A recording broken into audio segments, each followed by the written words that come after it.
Okay, welcome everyone. Welcome to What's on Your Mind Wednesday Live. Welcome everyone. I wish you all a warm welcome with us this evening. I trust that work has been good. I trust that you guys have been, at least this is midweek. So I believe that we have been able to achieve something this week. So I hope you guys are ready for today, because I'm ready for today. We have quite a lot of things or something to talk about. And this is important, because some of us, we maybe switch to this. Some of us, there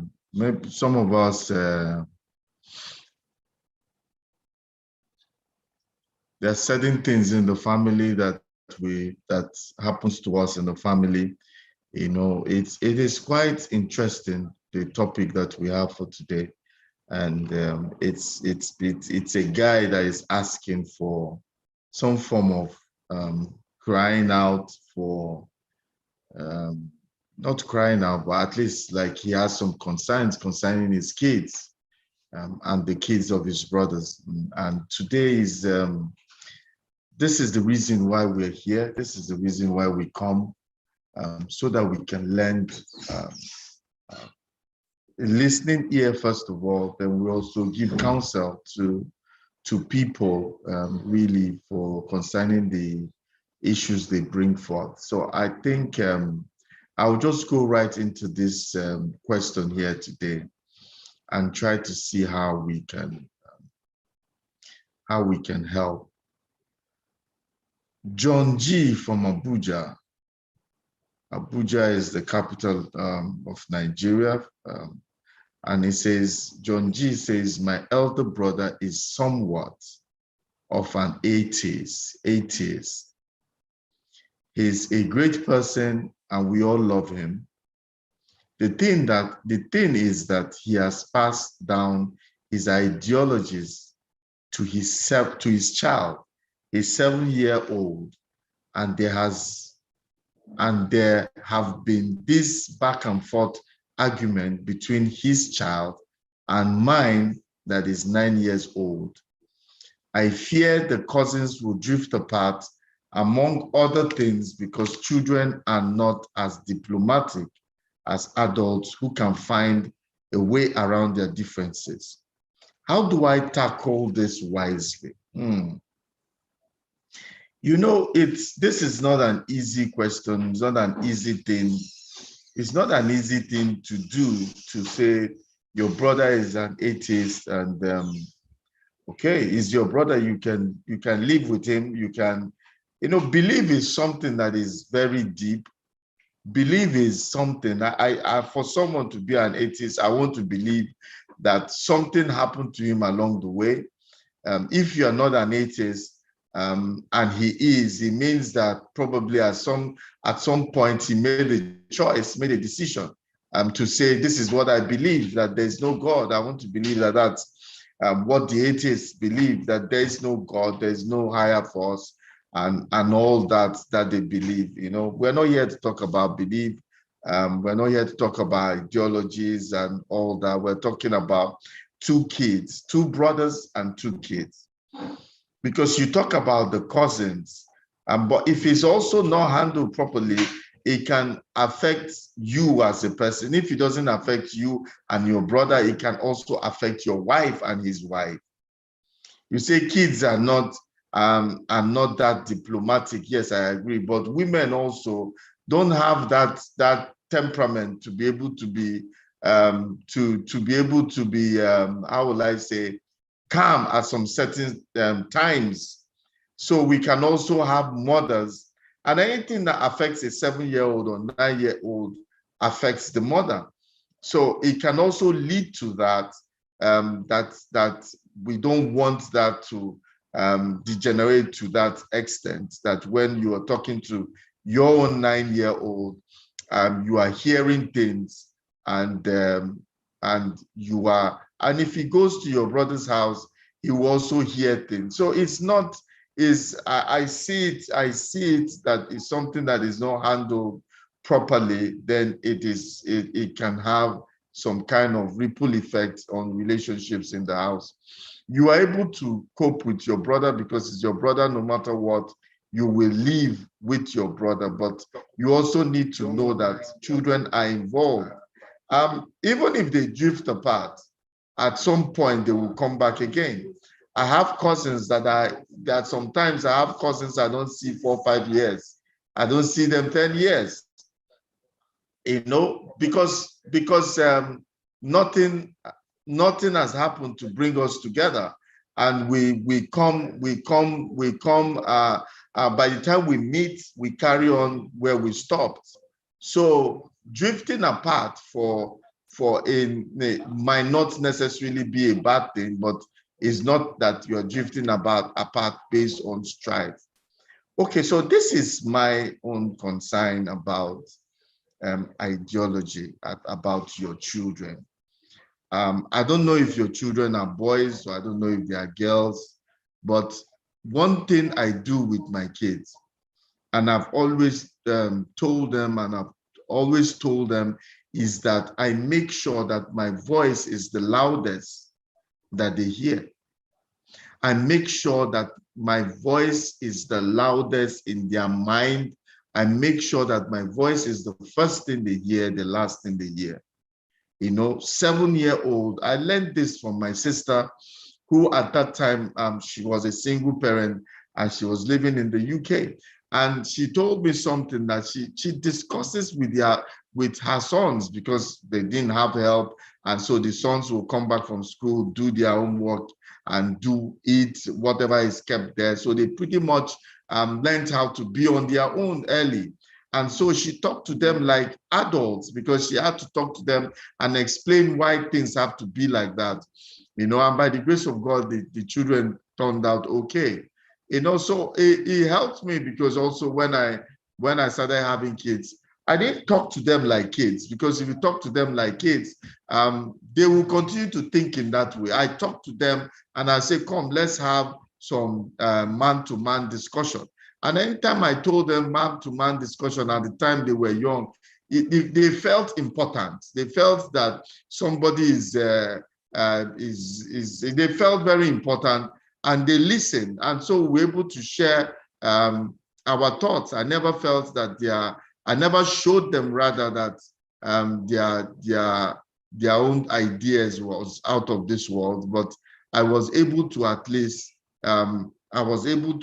make sure that I explained to them the things that I used to do. So that's what I mean, that your voice needs to be the loudest that the things that they hear. And you have a 9-year-old. 9-year-old should be getting ready for secondary school. Your 9-year-old is even older than the 7-year-old, and who is hearing all those things. So your 9-year-old is perhaps need to hear. So when your 9-year-old comes back and tells you these things, then it is for you now to continue to speak to them. That's why I mean that your voice must be the loudest. That's what I mean, that your voice must be the loudest, in terms of you must be talking to him and letting him know exactly what your faith is. You are John, so I want to believe that your faith is Christianity. And so you need to continually tell him the reason for this, the reason for that. When you scold children or beat them, always tell them the reason why. It's when you scold them or spank them and you don't give them a reason, they wonder and they don't even know whether they did anything right or they did anything wrong. So for me, the first thing is you need to secure your child. And also, you talked about drifting apart, but I think that there has to be some form of restraint. No, restraint is not the word. I think there has to be some form of distancing.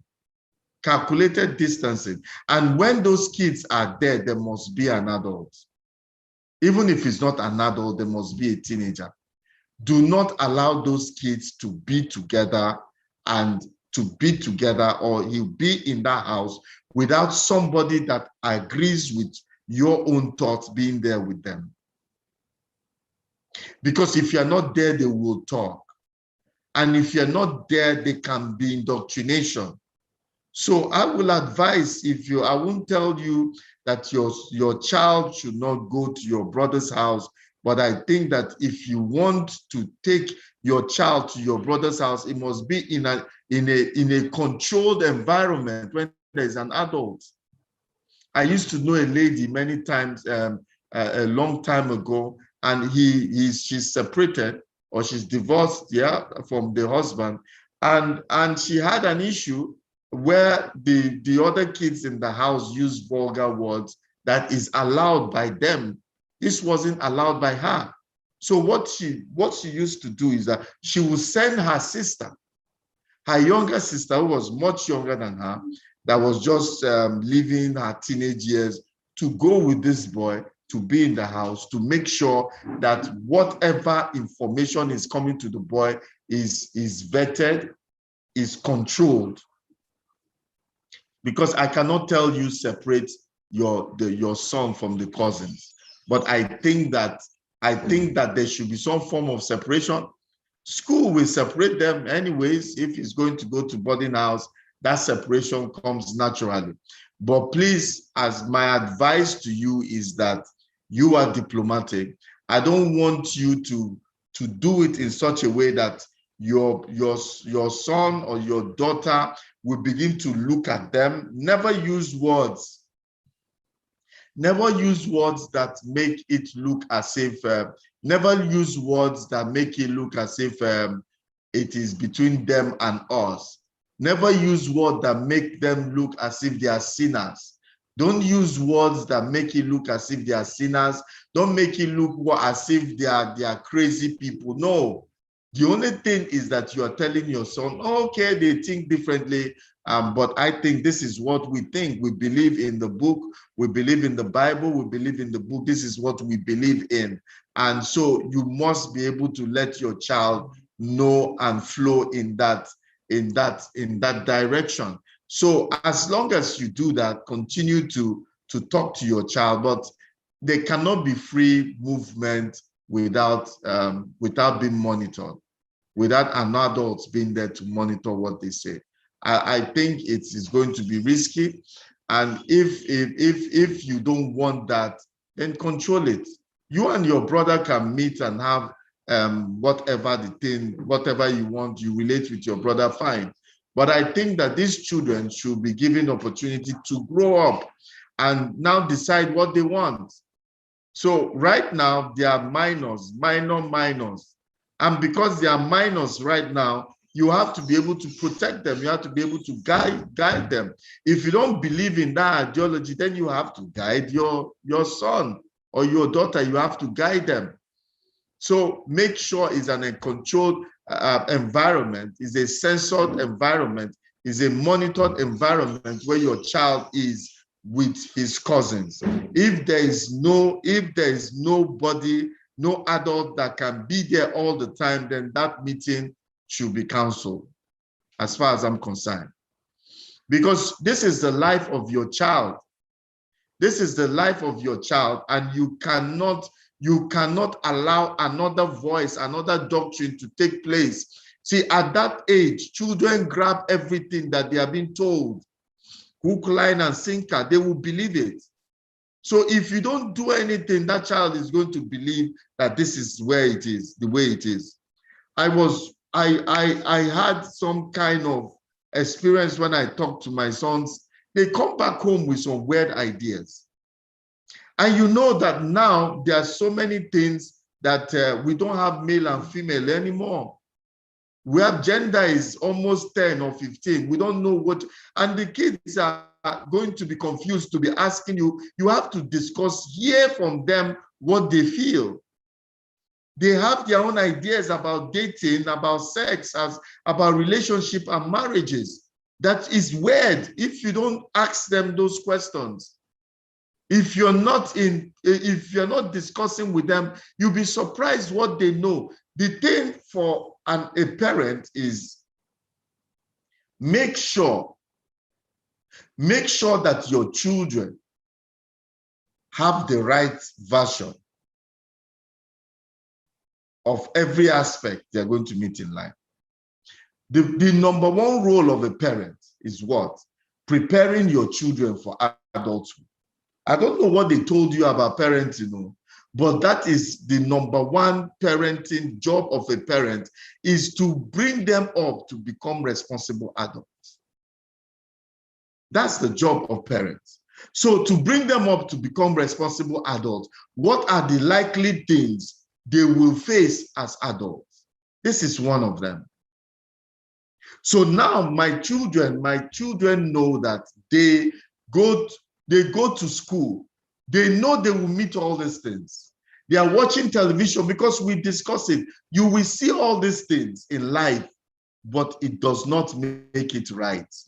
And for me, I go a notch higher and I take them to the scriptures and show them where is in the Bible that this thing is not right, this thing is not right. So I go there and I do that. See, is it foolproof that when they grow up, they will continue? It might not be. But I sincerely, for the love of God, think they should. But I'm saying, in a case that it does not happen, let it be that they heard your own version. Most kids that go wayward had no version at all from their parents. They did not hear what their parents had to say about any of the issues they are facing. So when you go out there, I tell my kids, when you go out there, do not say that your father did not tell you. Do not say that your father did not tell you that when you playfully take something that doesn't belong to you, it is stealing. To your friends, you might think, oh, let me just take this thing. There are some things the world will not take lightly. So you had better know exactly what it means. And I tell them, this thing you did, this is what the world interprets it to be. If you can fight now as a child, as a teenager, but if you fight as when you cross 18, 19, it becomes police case. In school, many years ago, I don't know whether they still call it two fighting. Nobody calls police then. But if you fight as an adult, the police will come in. So they need to realize that this is what is happening in the world, and they need to hear what you have to say about it. And as the Bible says, Jesus said, my flock, they hear my voice. My children will also hear my voice. And your child will also hear your voice, John. So this is what I mean, that your voice must be louder than the voices of others. You must continually bring out topics that they will meet, things that they will meet as adults. You must continually bring them up, and you must continually train them in that way and talk to them. Just keep talking. You can imagine at my age, there's some things I want to do. I still hear the voice of my parents. There's some things I want to do. I hear my mother's voice, and I'll laugh to myself. I say, wow, even at this age, this woman will not let me be. I hear her voice telling me that this is not right, because that is what it means. Concerning that particular issue, her voice was loud, the loudest. So because her voice was the loudest, even when you are over 45, 50 years, you will hear her voice telling you, this is the way, walk ye in it. Your voice must be the loudest. Your voice must be the loudest. You must not be shy in discussing issues with your child. 9-year-old is had already started, because my kids at 9-year-old, they were already in JS1.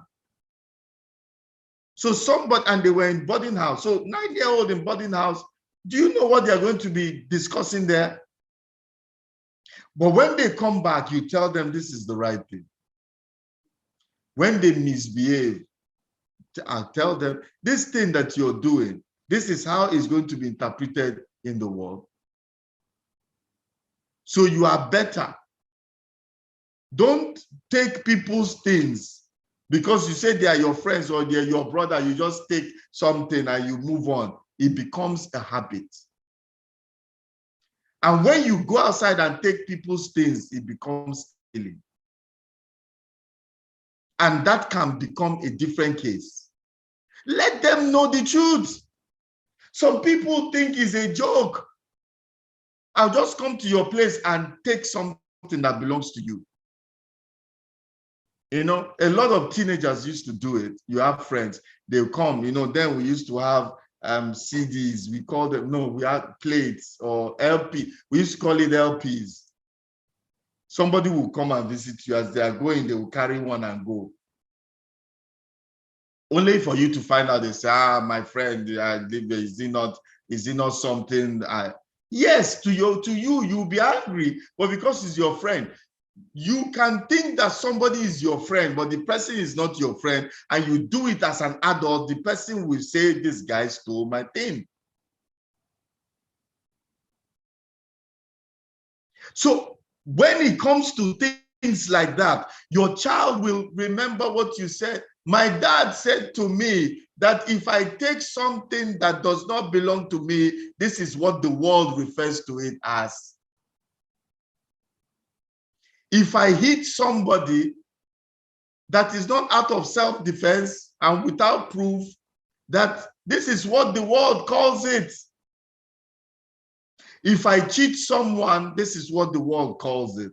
If I dupe someone, this is what the world calls it, so that you know where you're going to and you know exactly what you're going to face there.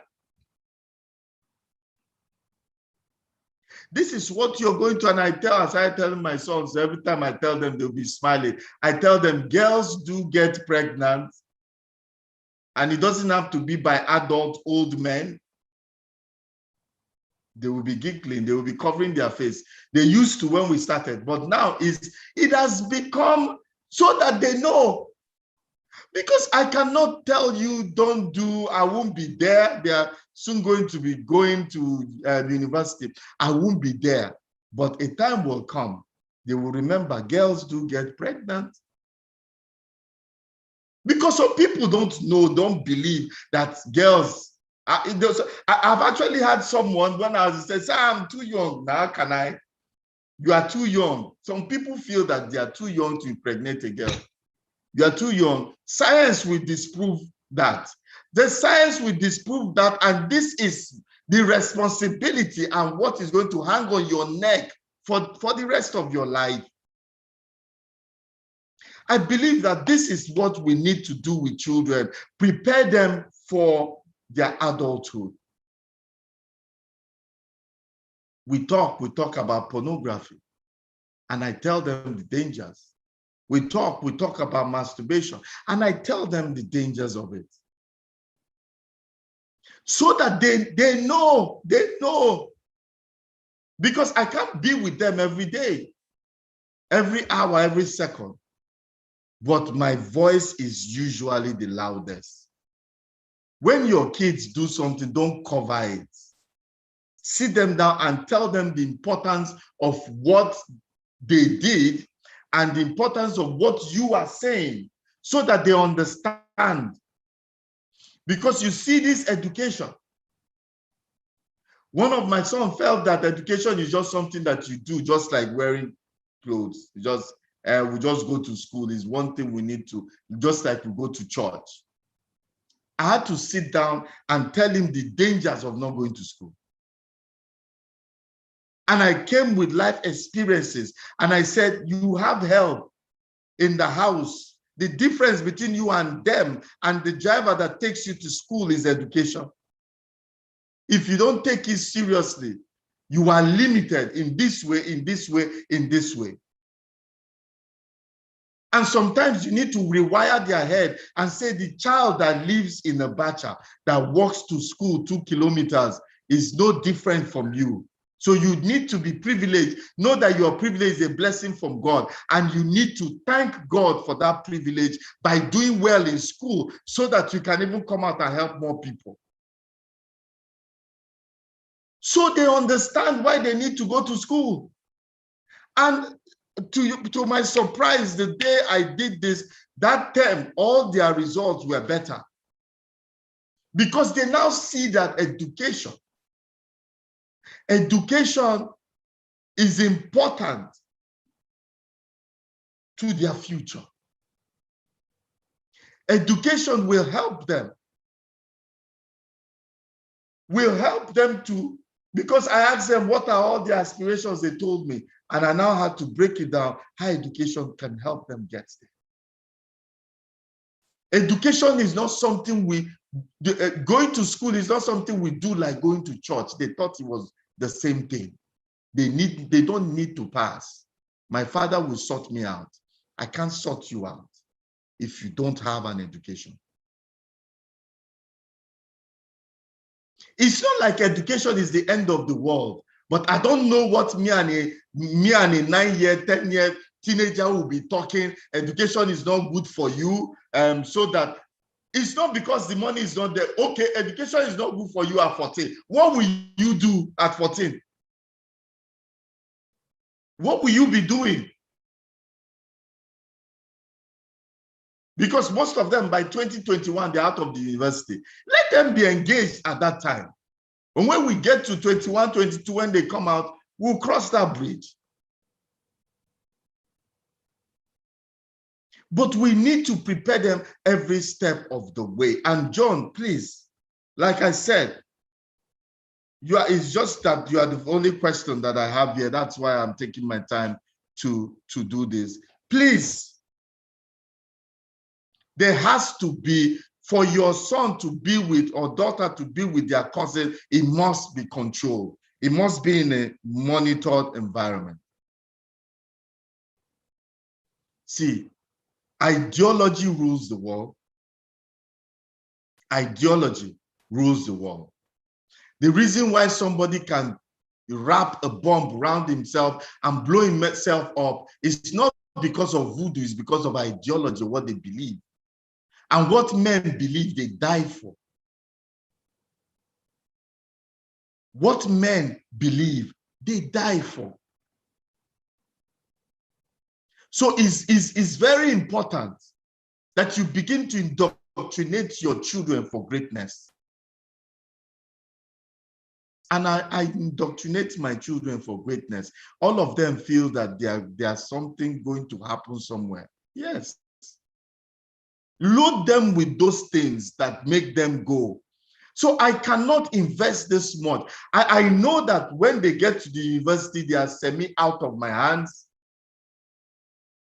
But I know that the talk, the grooming, I have groomed them, and the continuous discussion we will have as adults will help them to become, because somebody told them so. I don't have the issues that you have, but my children cannot go to everywhere. Neither can I allow everybody to come into their lives.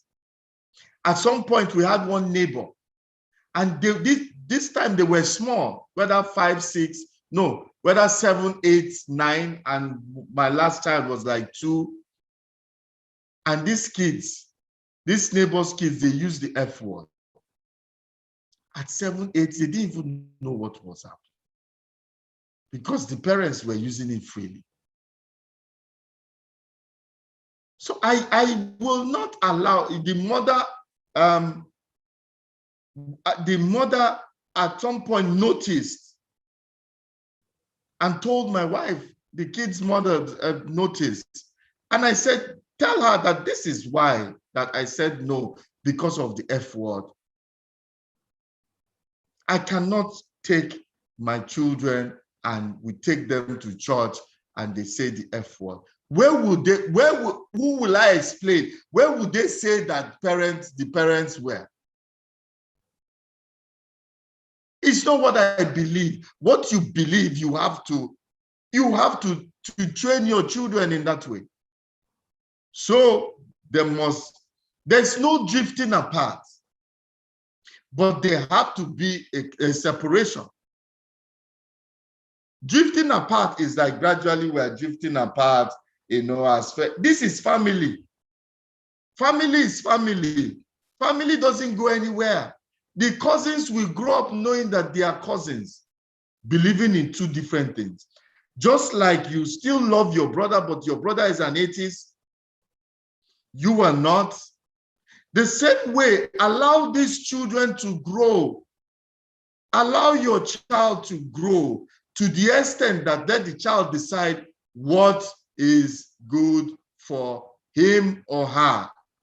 But as the custodian of these children given to you, an assignment given to you by God, it's not man that gave you the assignment. Remember that these children are God's children. You are just a custodian. So now God has given you that right. God has given you that privilege, rather, to bring up these children. So anything that can derail them from that course, which God has given you the choice, you have the choice and the mandate to bring them up in the way and admonition of the Lord, so that when they grow up, they will not depart from it. It is your assignment, whether family, whoever, is your assignment that they be not polluted when they are young. Is your assignment. You are the gatekeeper. You are the watcher. You have to watch them. You have to guard them. You have to protect them from any ideology that can corrupt them. You are the father. It's your choice. It is your choice. Make that choice today and say nothing. Faith cometh by hearing the word of God.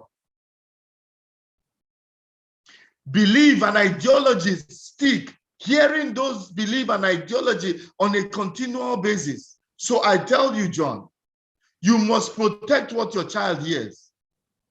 But can you stop your child from playing with the cousin? No. I want them to grow up knowing, because there's nothing like family. Family is ultimate. Nothing like family. But you know what? Your child should be given the chance to grow up, to decide, I won't serve the God of my father. I want to serve the God of my uncle. Whatever, but that you did your due diligence, and you did what you want, what you believe as a father. You do it and you leave the rest to God.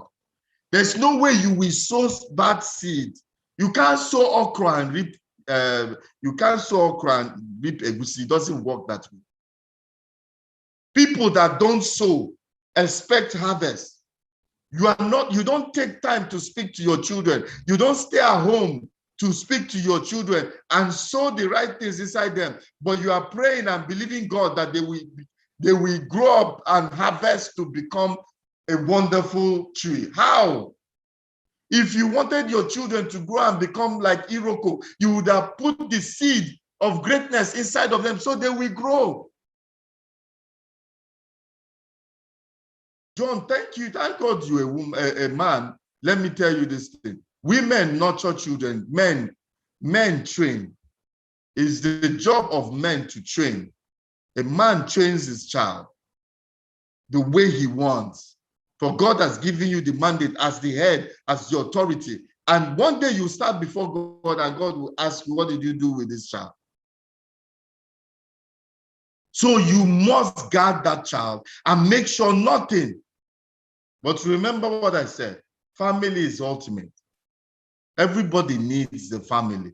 So they can play together, but there must be an adult that will moderate the discussions and the prayer. If that cannot be achieved, then that meeting should be canceled. Should be totally canceled. Then, and I think that It cannot be a free open door policy concerning the kids. But you and your wife can go and visit your brother. And vice versa, you can go and visit them. And for me, if I were you, I'll politely tell your brother, tell my brother, this is what I feel, or this is what I'm doing. We are brothers, we're going nowhere, but you see, I don't want, this is what I noticed. Because honesty among friends and family it cannot be overemphasized. Anything else that is not based on that is hypocrisy. My brother, I don't want this this thing. You're my senior brother, I respect you.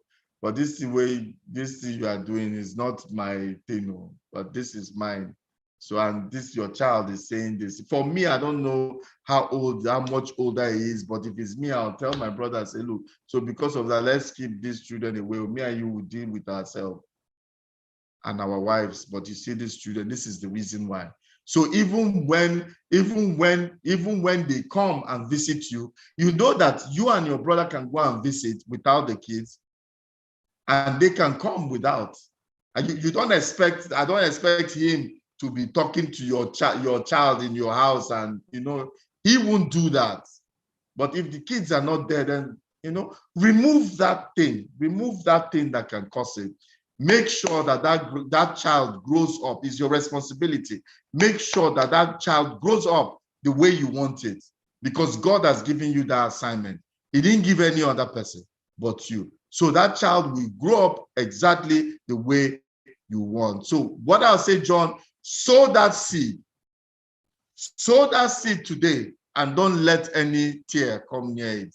When men sleep, tears, the enemy sow tears. No, don't let this one. You are watching. You are the gatekeeper of this child. And I pray that God will give you the grace and the fortitude and the boldness to bring up this child and all your children in the right way, and also to remain in a family unit, and nothing will happen to that family. John, thank you for asking these questions. Guys, this is why we are here. This is why I do what I do, because there's so many people that are harboring a lot in their mind. They're going through a lot, and one person. I had a lady to my shop, I think a few years ago, at my birthday. He was in church, and the church folk, everybody, they give opportunity to talk about, oh, what do you think about Uche? How was, and she said she almost committed suicide, and she just said, let her come to church, and she probably commit suicide that day. But she came to church, and God led me to preach something that day. I don't preach regularly, I just was given the opportunity to talk to the church on that day, and I did, and that was how. This is over 10 years, and that thing she didn't kill herself, she didn't commit suicide. So this is why it's important that we have a place where we can channel our thoughts to us. Okay, so Wednesday is my mentoring and coaching day. So please, if you have someone that has issues, we have 5 areas of focus here: business, career, leadership, personal finance, and relationships and life issues. Relationships and life issues. Relationships as in regards to marriages and corporate and personal relationships, and life issues. We'll deal with it like this is a life issue, and because we are marketplace apostles, but it's human beings are in the marketplace. It's not spirits. And when you have issue as a person, it can affect your work. It can affect your work in the marketplace. So the total man is our responsibility to see that how we can help the total man. This is why we do what we do in here. So just ask me the question. Why did we start this Wednesday? I have a coaching, I do coaching, paid coaching, a coaching business, and people can sign up for a month, 2 months, 6 months, a year, whatever. But I know that not everybody can pay for that coaching. So during the pandemic, we started this. We started reaching out, started doing seminar. I'll talk about my seminar. We started doing this. You might not be able to pay for my time, 1 hour, 2 hours, but here you can ask me one question and I'll answer. And I answer this for free. So I have a group of people. I also have a mentoring group where people can ask me more and further questions. Please, guys, put up the link tree. You will see a link. There's a link tree that is going to be on my DM now. For those of you on Facebook and Instagram, you can just follow that link, register, and it takes you to a WhatsApp group where you can have direct access to me and ask questions, and if you want that. So this is what I'm doing to people that might not be able to hire me as a coach, as a paid coach. But this is my CSR, by mentoring, and you can ask me one thing, I can come out, and you can see that I take time to really answer those questions, because we need to be there for each other, to reach out and to help each other. So please, Wednesday, if you know someone that is going through something, all you just need to do is to share this link. 4 p.m. every Wednesday. We don't fail. We have never failed. We will come and we'll answer this question. So help me just share this link with someone that needs their question to be answered. The good thing about this thing is that I don't know you. You saw that I said John G or John O. They don't put their surnames. Only thing we ask is I want to know your location: Abuja, Lagos, Maryland, US, UK. We get questions from all over the world. That's all we want. We don't want your full details. We don't even want to know you, because if we know you, we might not be able to answer your questions. But I answer to the best of my ability, because I don't know you. I don't need to sandwich it, do the sandwich method. That's if I know you, but I'll just tell you the truth the way it is. And a lot of people send in messages and say, thank you for the messages, for the answers. Your response has saved a life, and this is what makes it worthwhile. So if you know someone, please just send them this link, send them this advert, let them join us every Wednesday by 4 p.m. Nigerian time. We are here. Then on Mondays, I take a seminar, webinar on these 5 areas I talked about: business, career, leadership, personal finance, and relationships. So every Monday, 5 p.m., I come for another 1 hour and I will teach. This is also free, but if you say I need more, I have a website. I put all my teachings, ucheonochie.com. You can go to ucheonochie.com. You can buy a book. You can buy an ebook. You can buy audio. It's like 400 and something naira. It's not expensive, highly discounted ebook and videos, and a lot of things are there on ucheonochie.com. Just go there and go to articles or books or whatever you want, you can purchase. I even have courses that are put there. Whatever you want there, you can see it there. You can pick it up and just and let someone know. But if you can't do all those things, Monday and Wednesday I'm here. It's free. I'm doing it. I'm doing it as a CSR to give back to you guys. Then those of you in the city of Port Harcourt, our live meetings. This is over 1.5 years, or about 1.5 years. Our live meetings were interrupted because of COVID. But this Saturday, we're coming back live. We'll be coming back every once a month, every 3rd Saturday of the month. We are live here. We are doing live, but it will be still streamed online. You can still get the online streaming on Facebook, Instagram, YouTube, all of them. You will get it. But there's something about being here live. So I want you to also come live if you're in Port Harcourt, 10 a.m. on Saturday the 31st at our office at 28 Fleming Avenue behind Mater Misericordia Catholic Church. The links are there on the website. There's a number there on the website that you can call. Call that number and if you want description. So we are back live, and be virtual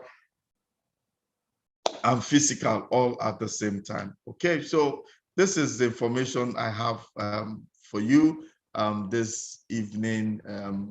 I just want to thank you guys for coming. Thank you for showing up.